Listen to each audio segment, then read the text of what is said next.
সমান ভাবে প্রত্যেকটা খাবারের দানায় মনে করেন ওষুধ চলে গেছে। ভাই যে খাবার অল্প যোগ্য, হ্যাঁ এবার যদি সব খাবারে নাম এসে তাহলে লাগেই ভেবে 2-3টে দানা।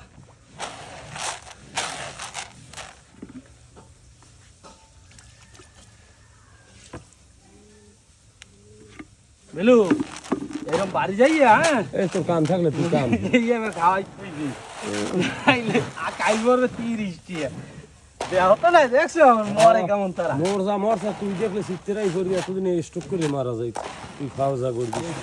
হ্যাঁ চিনতে বললো প্রত্যেকদিন 150-200 পিস ভাই। তো প্রথমে পরিচয় সময় প্রত্যেকদিন 150-200। আচ্ছা ওই যে ওষুধটা বাড়িতে নিয়ে আসছেন ওই ওষুধটা নাই? হ্যাঁ ওষুধটা পাওয়া যায় না? এক শিশি আনতেন কত করে জানি? 4000 টাকা না কত? না ওগুলো 1650 টাকা, ওগুলো পাওয়া যায়। ভেরি কুইন ওটা ইন্ডিয়ান ইন্ডিয়ান পাওয়া যায় এখনো যশোরে। ফয়সাল ভাই 4000 না কত দাম ছিল বললো যে মোরা মানছিলাম 5000 টাকা। 5000 টাকা না? কিন্তু মাছ মরে একালে 250-300 মাছ মরে, এই সময় মনে করেন যদি কয় যে এইটা দিলে ভালো হইবে, কোনো তাহলে কোন মাছের টাকা লাগে। সেই মাছটা আপনার ওই এন্ডোফ্লক্সাসিন খাই মনে হয় ভালো হয়েছে। এই রসুন আর ইরিশিয়াম দিয়ে ভালো হয়েছে।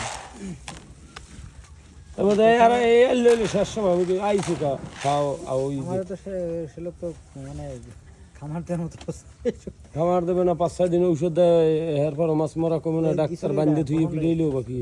কখন ডাকছিল? কখন ডাকছিল? মেগার ওই হ্যাঁ কখন ওর দাদার গোষ্ঠী ছিল ওখানে না দোনো আরে মর্দার করাই ও আইয়ে পয়লা আইছিল কালে এর মাটি কালা ওকে তোর পাড়াস কিডা আলামিন ভাই কই যে বেলাল ভাই মাছ মারে, চলেন তো যাই দেখি। তারপরে স্যার তো ওই কয়েকদিন আগে স্যার বরিশালে আসলেন। এই বরিশালে ঘটনা একটা প্রথম দিন মনে পড়ে কথা পাওয়া যায় না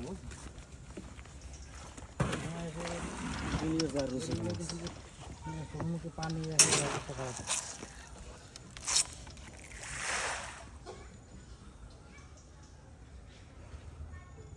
শীত করছে না, জাগে কম মাছ করতেছে মাছ আবার কথা কইলে আইবে না ধরতেছে।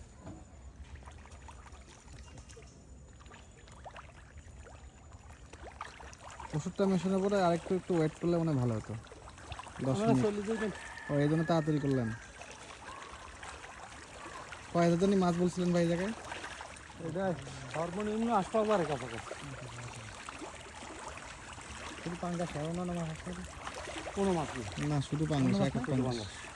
বলছিলাম কি তেলাকে এখন হ্যাঁ 10 ওই দিকের মাছগুলো ঢুকছে ভাই নাকি ওই দিকেও দেবেন? ওদিকেও দিন,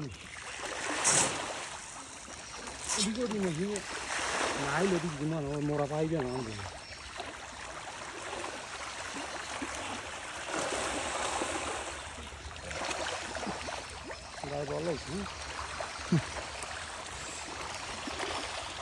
আগে তো আরো দুর্বল ছিল তাই না?